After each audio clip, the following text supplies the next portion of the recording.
Wednesday season 2 is out. Things get darker, weirder, and more intense. Let's break it down. Welcome to my channel. I'm Wednesday.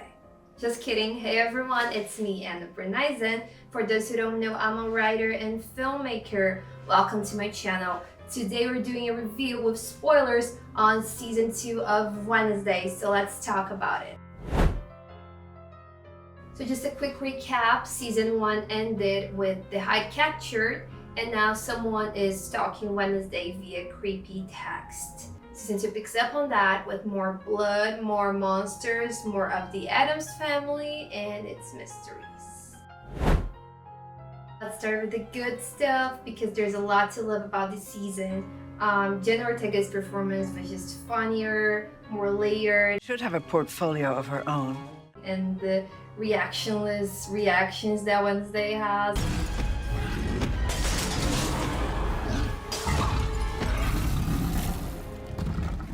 Not even blinking, being buried alive, which is even more iconic. For me, was the highlight of the season, the episode that Wednesday switches bodies with Enid. What the hell happened to me?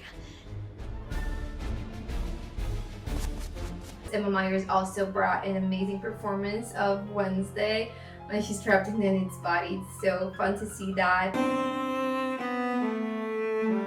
Also, we have more of the Addams family this season, more present interacting with Wednesday. That was point on.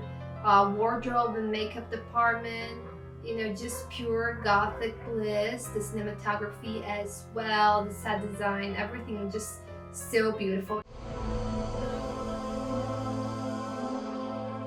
New characters bring more chaos for the season, starting with the zombie. At first, I wasn't really sure if he actually mattered that much, but then as he became human, I realized he was gonna have a key role in the show. And I like the plot twist that thing actually belonged to him. And Agnes, oh, she's such a sweetheart.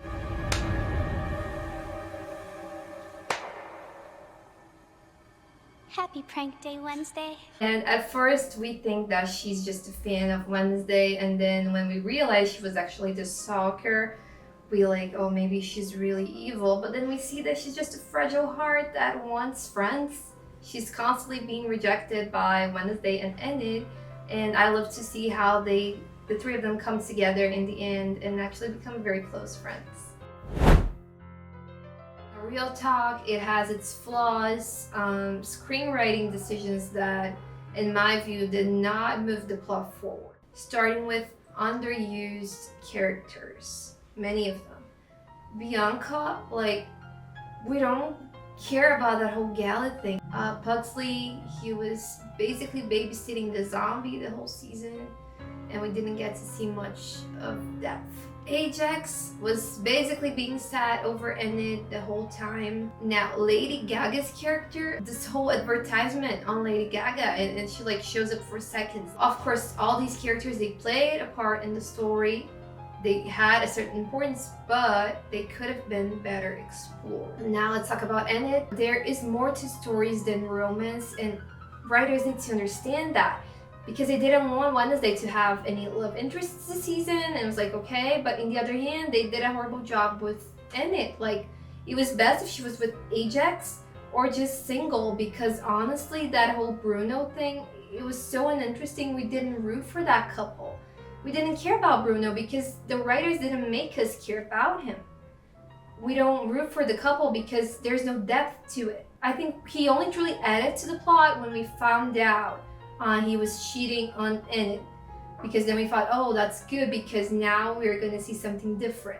But we didn't feel the betrayal so much because we were never interested in that relationship in the first place. The audience doesn't care about silly romance. It cares about romantic depth. But they definitely did redeem themselves with the Enid being an alpha plot. It risks for a potential alpha in their first lunar cycle. Alpha.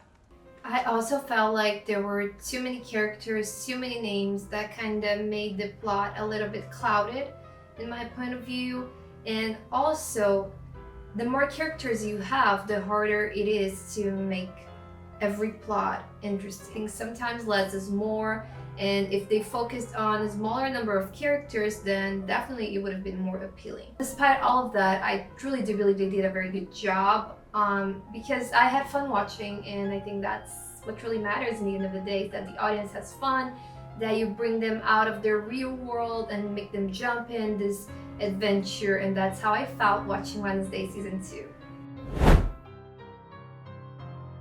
Now season 3 predictions. As far as I understood, Capri is the hybrid of werewolf and Hyde. And I definitely feel like she's up to something. I felt like maybe she lied to Enid. Maybe that whole alpha changing forever into a werewolf thing was actually a lie. Because she wanted to isolate Enid so she'd be an easy prey.